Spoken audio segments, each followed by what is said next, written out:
myself, don't look forward. Like, don't anticipate how much more kilometers I have or how much more time or any of that. And it's okay to turn around and, look behind you and look and see where you've come. But at that point, I said, from here on out, I'm going to stay just present and in this step. And she goes, I don't think that you realize that every time that we see you, you give off so much positivity and you give us so much encouragement just by your presence that my son wanted to give you a nickname because we don't know your name. So my son decided that he wanted to call you the Positive American. I honestly didn't really prepare for the Camino mentally. And there's a reason why, is because anytime I go to a new country or anytime I go to a new city or I have an opportunity to have a new experience, I don't want to know what's coming. I want it to be a surprise. Ever since I've been back, I've had a calling that my Camino isn't quite over yet.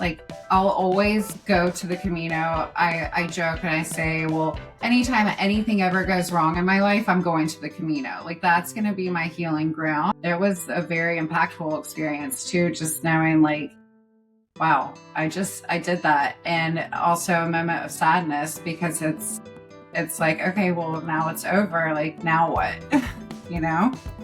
So it was overwhelming and beautiful experience. Hello, Pilgrims.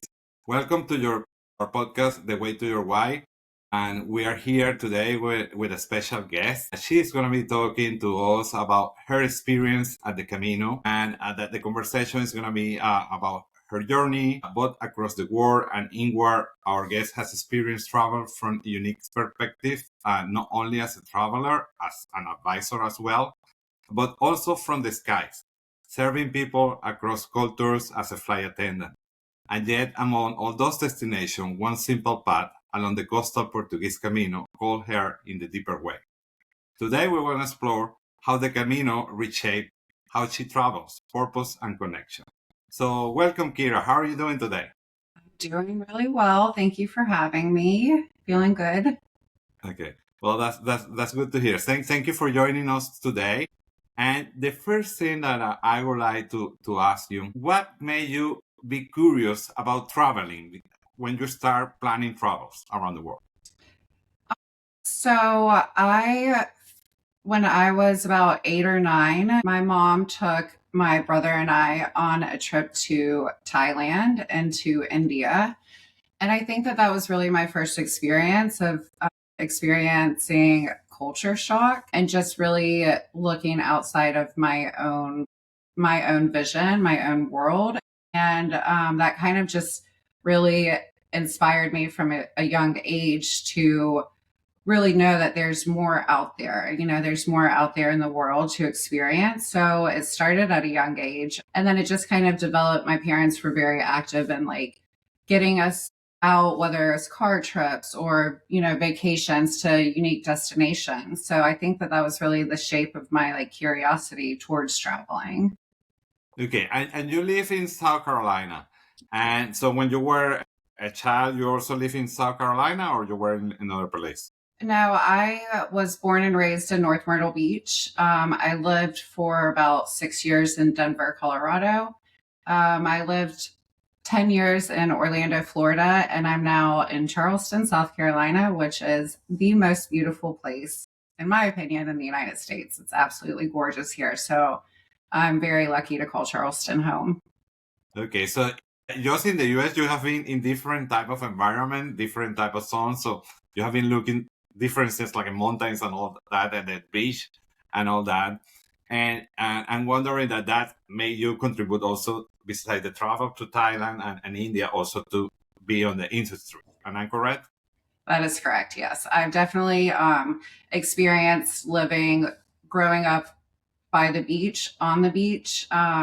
Loved my time out in Denver because it gave me that unique experience of learning how to drive in the snow and how to navigate in the snow, which I think is a very valuable lesson for everybody to have. And it also just, again, got me out of my comfort zone and really opened up unique experiences for me. So everywhere I've lived has been a personal journey, and I'm back. I'm very, very happy to be back living by the water in the ocean again. Okay, that's really good. And then, for how long have you been working on the travel industry? So I have been, and I'm still currently a flight attendant. I'm a Delta flight attendant. I've been flying for 14 years total. I've been flying with Delta for 12 years. And it has been an opportunity of a lifetime. It's not your average career. It really gets you.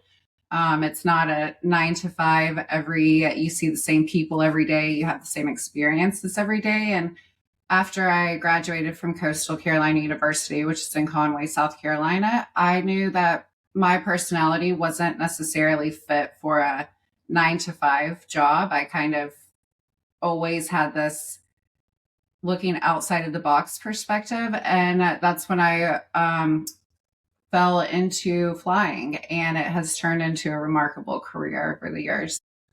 Okay, how many countries have you visited? So I think I'm close to 45 countries right now. I need to go back and do an updated check, but it's definitely 45 plus countries. Okay, well, that's a bunch of countries that you have been. And then, being on so many countries and so many different type of living that there are on those countries, experiences that you're gonna be seeing there. What made you curiosity for the Camino de Santiago? So the Camino kind of came to me in a unique way.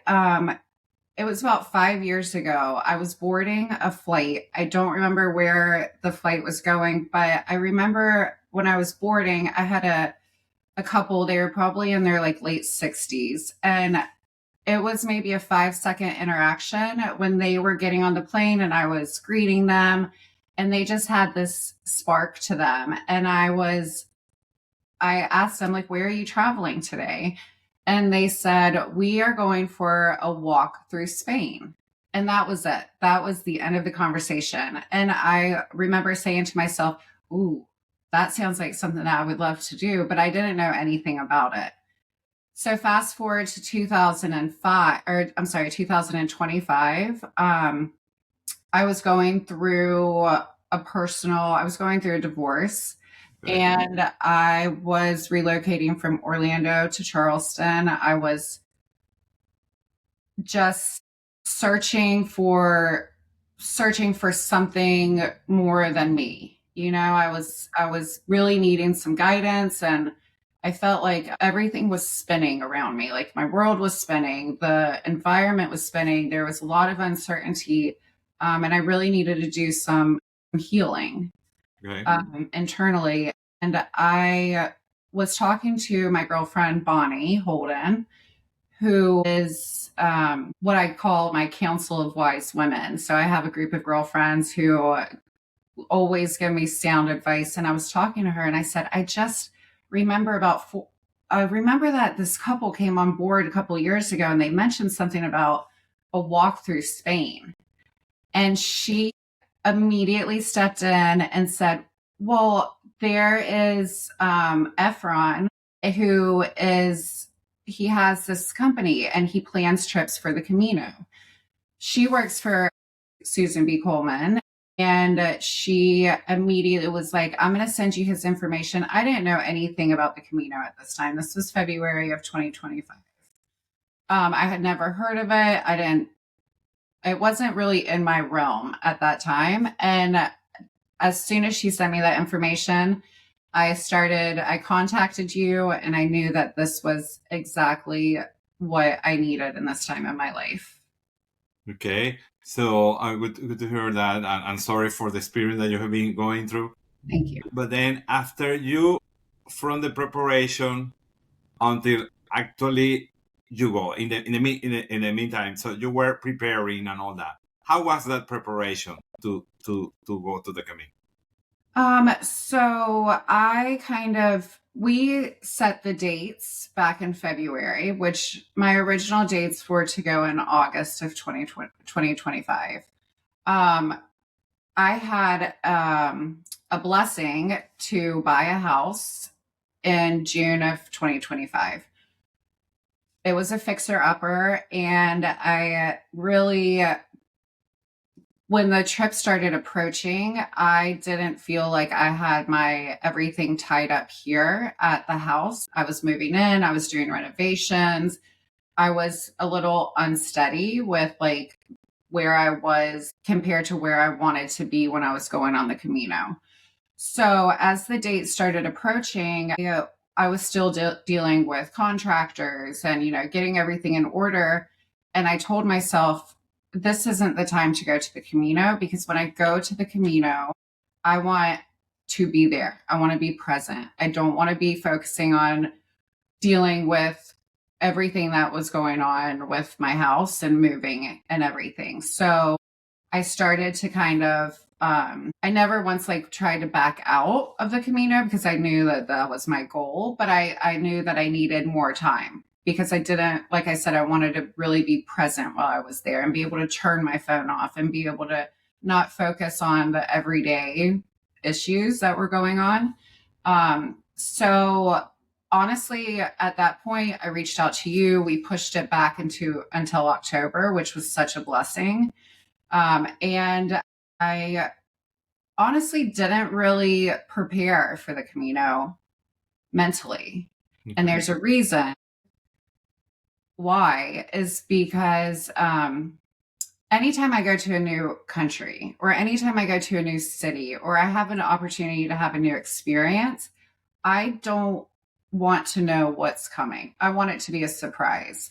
So I have this weird thing where I don't love to do research. I don't love to do research, and I don't like to go on other people's journeys. Like, I feel like there's a lot of things that aren't a surprise anymore in life. And so I didn't do a lot of research. I didn't do a lot of preparation. And I just kept saying to myself and anybody who would listen to me, I have zero expectations of the Camino. I don't want any expectations. I want this to be my unique experience. I don't want to know what's coming up down the road or what the little villages look like, because then I already have this pre-planned image of it, and I want that to be new for me. So to be honest with you, I didn't really prepare for it, which is kind of weird, but it's just my journey, Yeah. Everyone's journey is different. And what about the physical preparation? Did you do any physical preparation, or you didn't do anything? So I'm an avid walker. I love going on 3-mile walks. That's like my daily walk. Anytime I'm in new cities, I'm hitting the streets. I'm not going on tours and bus. I mean, I do, but to break into the city. And the preparation that I did was going to REI and going on their little trial mountain hill that's not very big, and just finding the right shoes. Okay. Other than that, I didn't necessarily train for the Camino. I think going forward, I will do more training, but just where I was at that time, I was doing a lot of physical labor at the house, doing a lot of the renovations myself. And so I feel like personally the Camino is more of a mental and spiritual training more than like a physical training. And I knew that I had the right tools going into the Camino, spiritually and mentally. Okay. And that if I were able to tap into those, then the physical aspect would come with it also. Okay, so that's pretty good. So once you are there in your first town, that I believe that was Baiona, right? It was, yeah. Okay, so once you arrived there, how was that? Because you didn't do any research. So once you get there, how was your first impression? I was blown away. I flew into Vigo the night before, and I remember walking out of my hotel in Vigo, and I knew that I was backtracking to Baiona, and then I was going to be walking into Vigo as one of my stops on the second day. And I remember getting to the hotel, and I was like, I'm going to go out and find the pilgrims. I want to go and find one of the signs. I want to kind of just see like what I'm looking for, or like what I should be looking for. And I found nothing. Like I didn't see, because it's pretty obvious now looking back to be able to spot a pilgrim that's walking on the Camino. But that day I didn't see anybody, because I was kind of staying um, outside of the city. And so I arrived in Baiona the next day, and I was so excited. I was like, this place is absolutely gorgeous. It's luxury. It is just beautiful. And I remember walking into the first hotel that you booked for me, which was my favorite hotel. It was absolutely gorgeous. And the sweet guy behind the counter had all of my information as promised. And I said, okay, well, I'm here. What do I do? And he was like, well, the first thing you do is get your first stamp. And he pulled out my Pilgrim passport and he gave me a stamp. And at that point, I was ready to go. I was like, I can't believe I have to like go through a day. And it's like I was just ready to like get going and start my journey. So just having him greet me with such welcoming arms and present to me everything that I was hoping and looking for with the passport and the information and the luggage tags. And then that first stamp, it was like, all right, it's game time. Let's go. Okay. So, and then once you start walking and you start going through the different towns that you were, so how did that feel? So the first day of my walk, I will never forget when you're leaving Baiona, there is the Ria de Baiona. So it's kind of like a semicircle. And, I was just walking. I was like checking in with my body, checking in with my mind, and I was on the other side of the river, or the, Ria de Baiona, I think it's called. And I remember looking back, and you can see the whole city from where I was, where I started versus where I was. And I just remember looking back and saying to myself, I can't believe I've already done that. Like, I can't believe I've already walked that distance, because it was more than 3 miles, which is what my body is, used to. And from then on, I just kind of told myself, don't look forward. Like, don't anticipate how much more kilometers I have, or how much more time, or any of that. And it's okay to turn around and, look behind you and look and see where you've come. But at that point, I said, from here on out, I'm going to stay just present and in this step. And it was just incredible. It was an incredible experience, just turning around and seeing, oh, wow, I've already walked this far, and it's just kind of a nod to myself that like, you can do this, like, you've got this. Okay. What about the yellow arrows and the shells that you look around the post? So, I'm sorry. Yes. Do you find those helpful? How do you find those? So I will say the first day, like, I think that a lot of people do that stretch of Baiona to Vigo, and I requested to kind of break that up, and I had to stop in between. So that first day, I kind of missed where the yellow arrows were going, and I should have gone, up into the city, into oh my gosh, I'm drawing a blank of the name of my second, Negron, I think. Negron, yes. Okay. So that was because I just kept following the little arrows, and I still at that point didn't really know what I was looking for. So that was the only like trouble that I had as far as finding the arrows. but I really enjoyed, like, I thought that it was really unique throughout the whole Camino of where the arrows were.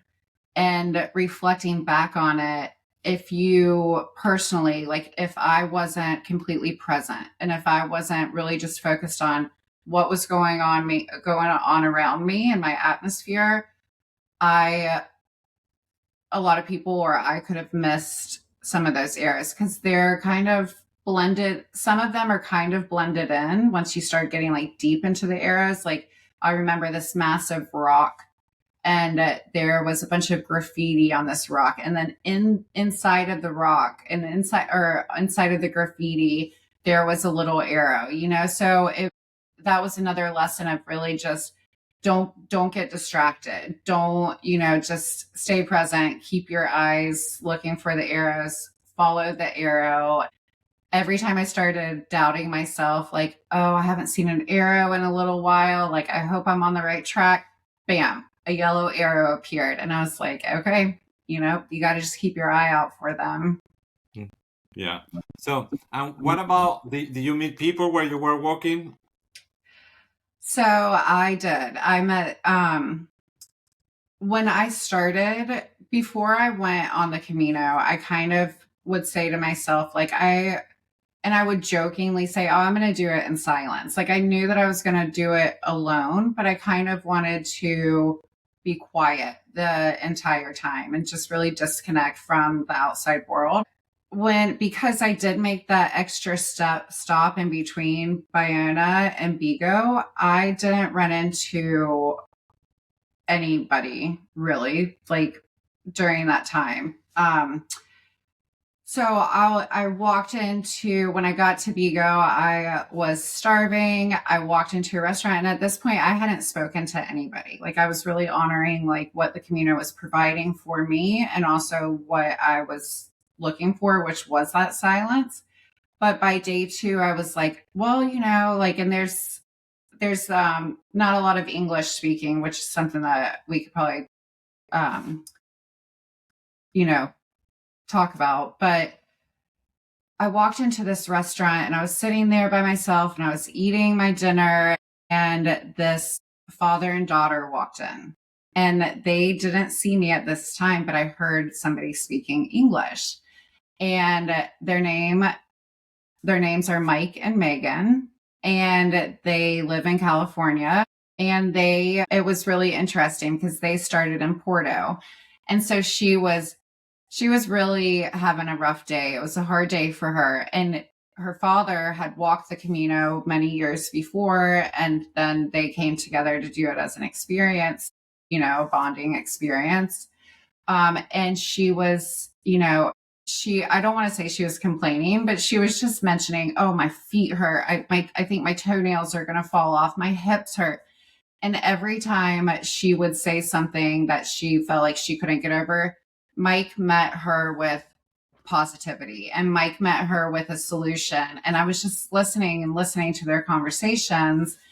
And I said, guys, like, I can't help to like butt in, but it sounds like you're on the Camino. And that was the first experience that became a lasting relationship, and still a relationship that I have with both of them. So they were very impactful, positive, meeting. And then on the third day, I met a mother and son, Karen and Louise, and they live in Brussels. And I think he's about 10.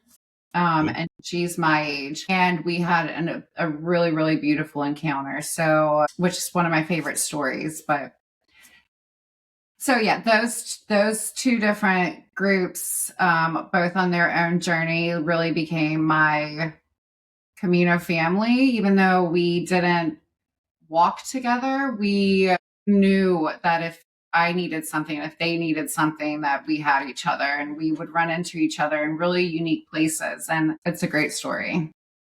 This is nice. And then something that, besides that, you just told us, something that you saw on the Camino, that you heard from somebody else, that you say, wow, this is amazing that is happening here. Do you have any memory like that? I think that one of my favorite memories is going back to Karen and her son. Leaving Vigo, I was not aware that it was going to be as hilly and such a incline getting out of Vigo. And so they were walking, and like I would pass them, and then I would have to stop for a break, and then they would pass me, and we just kind of had this connection where I would like give her son like a thumbs up, or like I would pass them and say, guys, we're doing great. Like we're almost up there. Like I can see the end. And they just had a really special vibe, aura around them.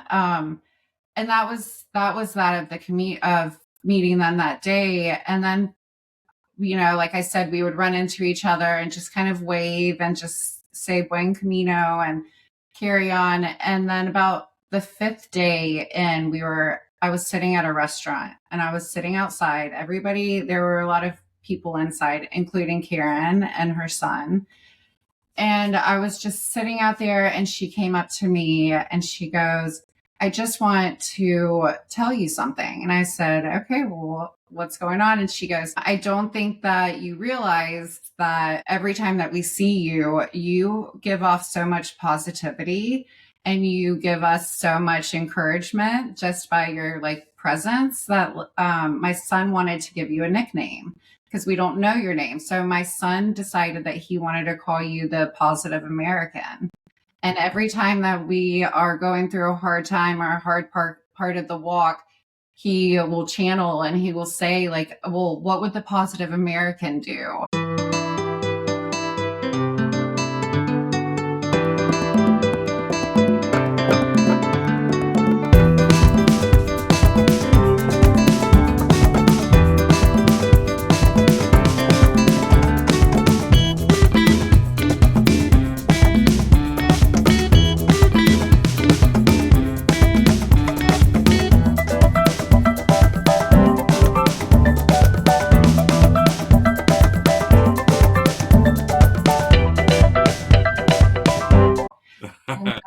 Literally just made me feel so good that like that was the energy that they were getting from me, and that without knowing, like I was having an impact. And I said, well, I feel the exact same about you guys, and seeing the two of you have this experience together has really touched me in more ways than you know. And then that's really when the friendship bonded. So that was like my moment where I was feeling like I was in the right place and that like my energy was being seen and taken in the right way. Well, that's a really nice story. And then, the Camino have a lot of challenges, a lot of situations that you live while you are walking the Camino. Mm-hmm. And then can you do any comparison between that experiences and those challenges, any challenges? You can put the example that you would like to. And can you do any comparison between that and your work life?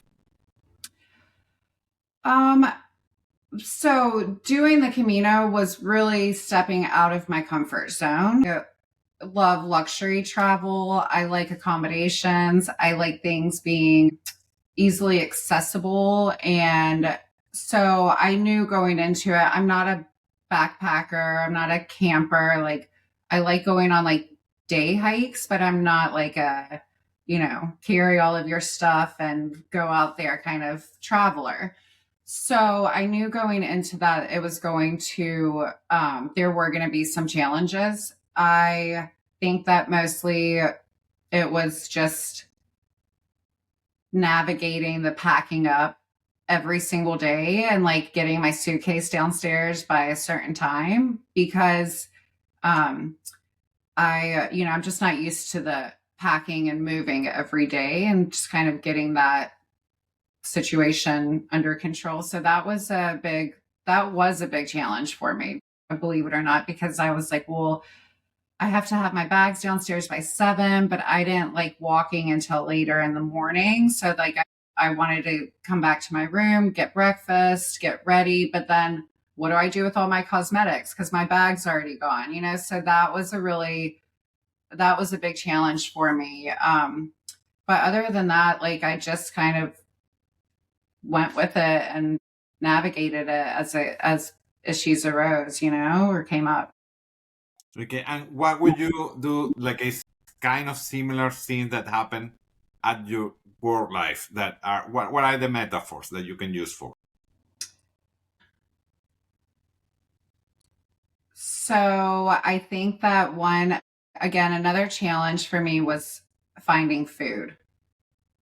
So the siesta time in Spain was really was a difficult for me. Like I knew that siesta time happened, but every time I would arrive into a city, it was usually around 3 or 4, which is when all the restaurants would shut down.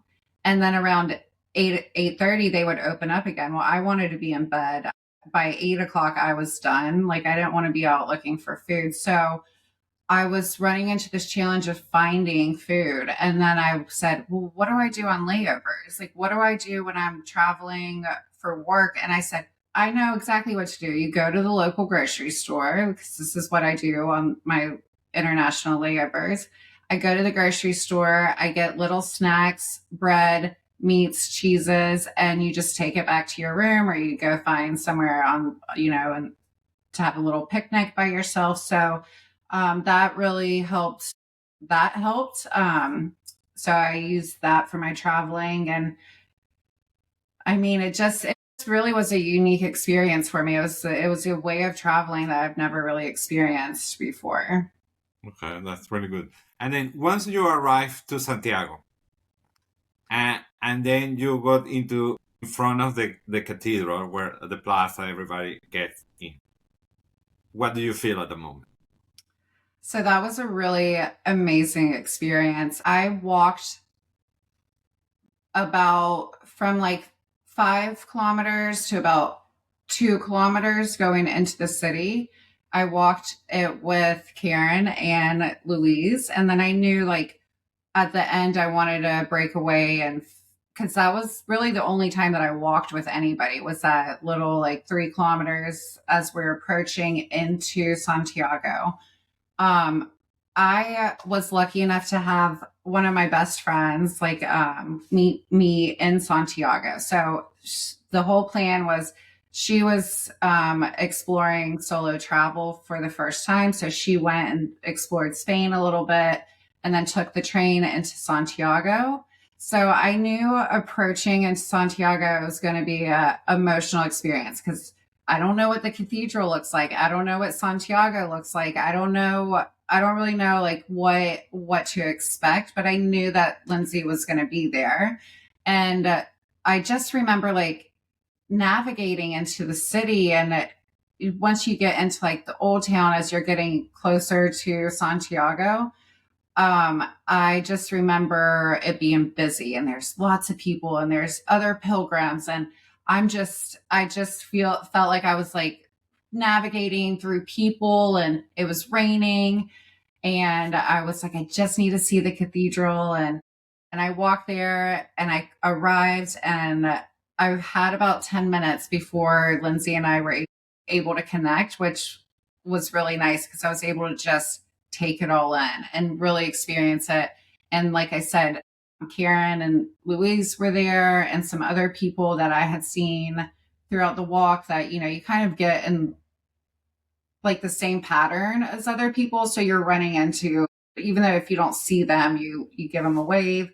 So I was noticing the you know, the other people that I had seen, and I'm looking for Lindsay, and I'm taking in the church, and it was really an overwhelming experience, and it was a very impactful experience too, just knowing like, wow, I did that. And also a moment of sadness because it's like, okay, well now it's over, like now what?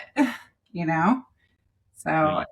it was a overwhelming and beautiful experience. Tears, laughter, rain, friendship. I mean, it was everything that I could have asked for.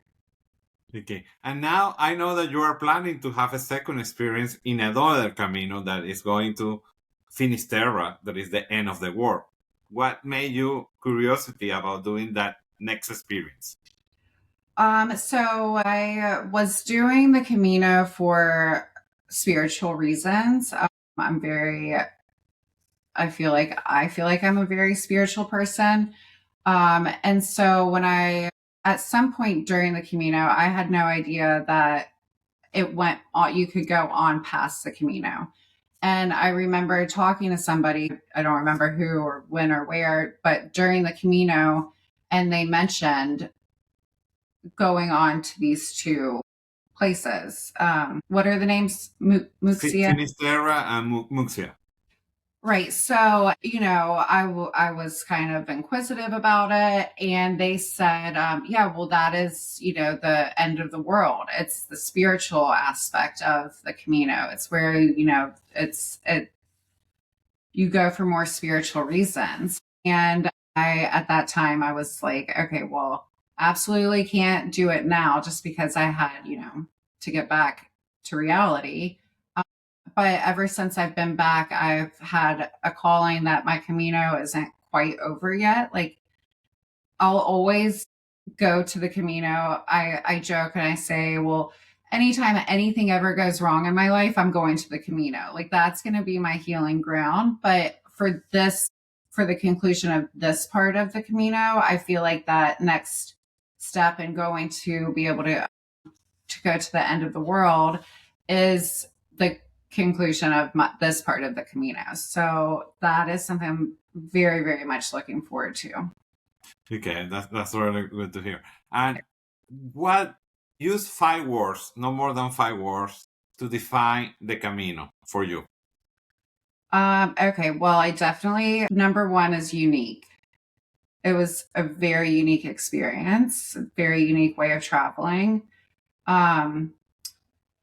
Unique.